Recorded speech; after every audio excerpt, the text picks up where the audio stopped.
बीती जुलाई आरएसएस के सरसंघचालक मोहन भागवत ने नागपुर में एक बुक लॉन्च पर मोरोपंत पिंगले का हवाला देते हुए कहा कि 75 की उम्र में शॉल ओढ़ ली मतलब बूढ़े हो गए, अब हट जाओ।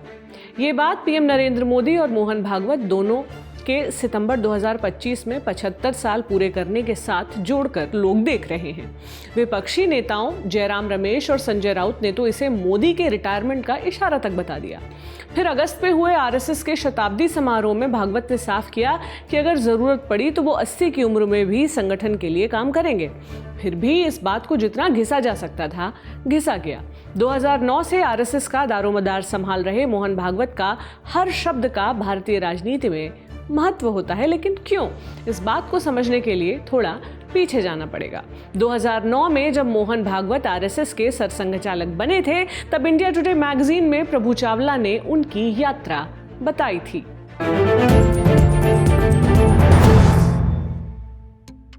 नमस्ते, मेरा नाम प्रतीक्षा है और आप देख रहे हैं इंडिया टुडे हिंदी। 11 सितंबर 1950 को महाराष्ट्र के चंद्रपुर में मराठी करहाड़े ब्राह्मण परिवार में जन्मे मोहन भागवत आरएसएस की विचारधारा में ही पले बढ़े। उनके पिता मधुकर राव आरएसएस के संस्थापक, हेडगेवार और गोलवरकर के करीबी थे और मां मालती आरएसएस महिला विंग में सक्रिय थी। वेटनरी ऑफिसर के तौर पर करियर शुरू करने के बाद 1975 की इमरजेंसी में भागवत ने फुल टाइम आरएसएस ज्वाइन कर लिया। साल 2000 में वे संगठन के जनरल सेक्रेटरी बन चुके थे और शाखाओं की क्वालिटी सुधारने में लगे थे। साल बीते और मोहन भागवत लगे रहे। फिर आया 2009। तत्कालीन सरसंघचालक के.एस. सुदर्शन की सेहत बिगड़ती जा रही थी और आखिरकार उन्होंने अपना पद छोड़ दिया। मोहन भागवत 58 की उम्र में सबसे कम उम्र के सरसंघचालक बने। संगठन के मुखिया बनने के साथ ही उन्होंने साफ कर दिया था कि वो आरएसएस को सियासत से ज्यादा संस्कृति की ओर मोड़ना चाहते हैं। मोहन भागवत ने आरएसएस को 43,000 से ज्यादा शाखाओं तक फैलाया और मुस्लिम राष्ट्रीय मंच बनाकर समावेशी छवि बनाने की भी कोशिश की। खाकी शॉर्ट्स के लिए मशहूर आरएसएस कार्यकर्ताओं के लिए लचीला ड्रेस कोड, जिसमें फुल पैंट भी था, मोहन भागवत ही लेकर आए।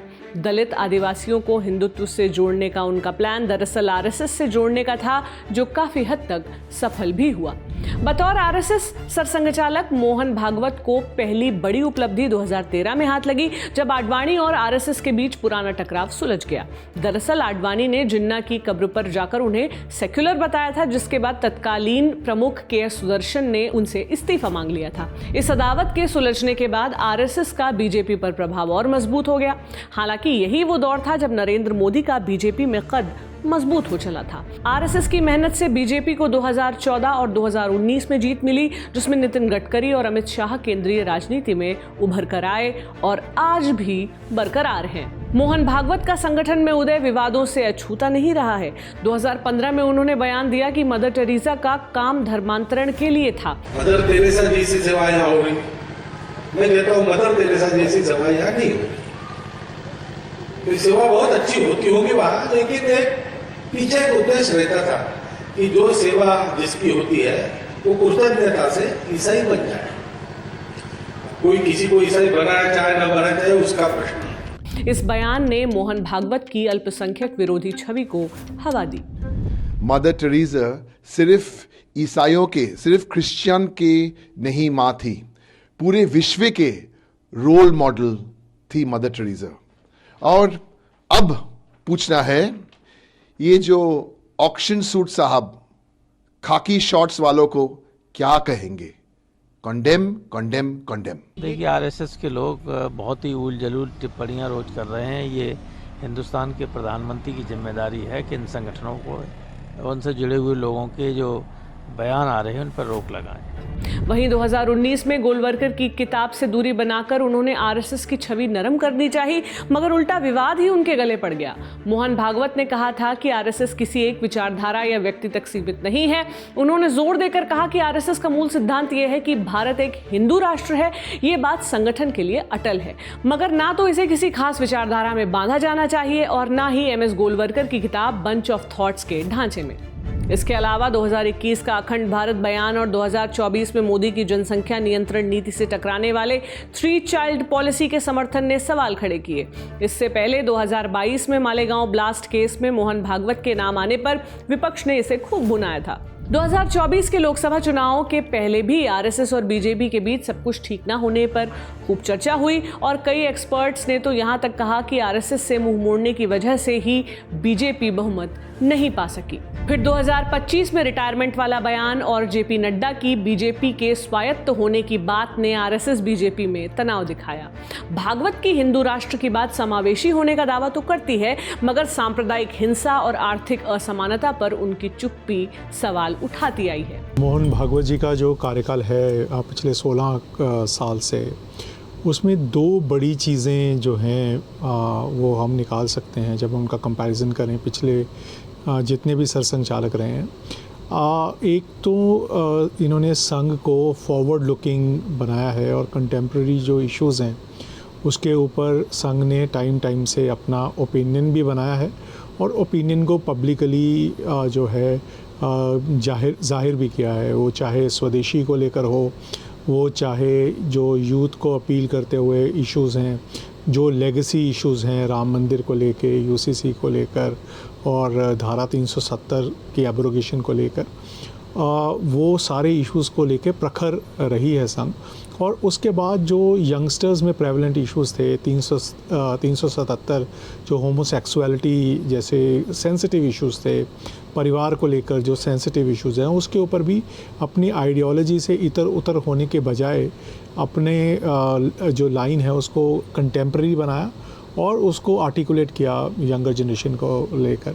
और सेकंड जो है, जो ये 16 साल में जो एक ब्लास्ट हुआ है सोशल नेटवर्क्स का, डिजिटलाइजेशन का, कम्युनिकेशन का, वो उसमें जो है संघ को उसी के इर्द गिर्द घुमाया है और अपनी कम्युनिकेशन को उन्होंने और स्ट्रॉन्ग किया है। और आज की डेट में किसी भी आउटफिट को लेकर अगर आप देखें तो संघ कंटेम्प्रेरी है।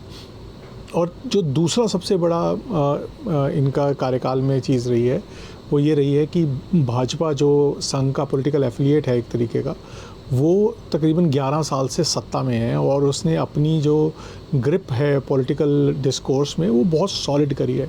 और वहाँ पे जो डिस्कोर्स होना चाहिए संघ के एफिलिएट्स का और एक रूलिंग डिस्पेंसेशन का, वो इनसे पहले किसी भी सरसंघचालक के हिस्से में इतना लंबा और इतना बड़ा वो नहीं रहा है। और उसमें संघ की रेलेवेंस बनाए रखना, संघ की आइडियोलॉजी की रेलेवेंस बनाए रखना और पॉलिटिकल लीडरशिप को कंट्रोल में रखना, तो ये जो हैं, ये दो चीज़ें जो हैं ये मोहन भागवत जी को डिफ़र करती हैं। इनके जितने भी पहले के लोग हैं उनका काम कम नहीं था। उन्होंने जो बाकी उनके प्रेडिसेसर्स हैं उन्होंने कांग्रेस में और बाकी जो लेफ़्ट और ऑर्गेनाइजेशन है, सोशलिस्ट ऑर्गेनाइजेशन में इनरोड्स बनाए थे, पर ऐसा कार्यकाल जो है वो किसी और को नहीं मिला है। 75 की उम्र में भागवत का सुधारवादी अंदाज आरएसएस की पुरानी छवि से जूझ रहा है। आरक्षण का समर्थन और मुस्लिम नेताओं से बात कर वे अपने समावेशी चेहरे को भले ही आगे करें, मगर अल्पसंख्यकों और देश के लिबरल तबके को अभी भी उन पर भरोसा नहीं है। क्या वे आरएसएस को समावेशी बनाना चाहते हैं? ये वक्त के साथ ही पता चलेगा। मोहन भागवत और उनकी यात्रा के बारे में आप क्या सोचते हैं, हमें कमेंट बॉक्स में ज़रूर बताएं। और तब तक के लिए देखते रहें इंडिया टुडे हिंदी। शुक्रिया।